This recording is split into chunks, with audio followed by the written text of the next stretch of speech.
Mana hali syomka qilingan joydagi Sorgo gigant ikkinchi hosili urib olingandan keyin chiqqanda video qildim. Urib olgan odamga video qilyapman hozir. Hozir mana pataklar chiqib ko'payib mana.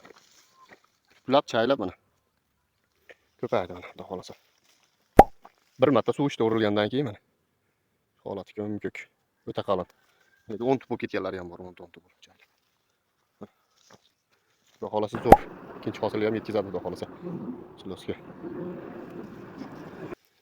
Gektariga 100 tonna oshiq qilaverar ekan, bemalol 100 tonna, 150 tonna atrofida qilaverar ekan. Yer yaxshi bo'lsa, go'nglik zo'r yer bo'lsa 150 tonna qilar ekan. Oriq yerlarda ham 80 tonna, 90 tonna qilaverar ekan, bemalol. Bir o'rimda, ikki o'rimda endi uni 2 barobar.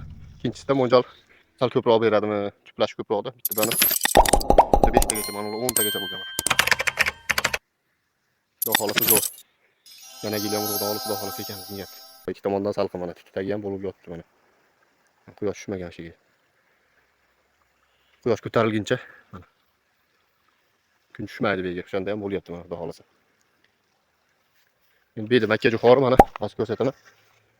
Nimjon bo'lgan makka shu bilan undan oldinroq ekib suv qo'yilishda oldinroq suv qo'yilgan mana. Mana makka.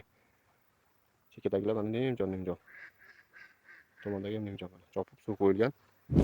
Bu darajada emas, solishtiradigan emas.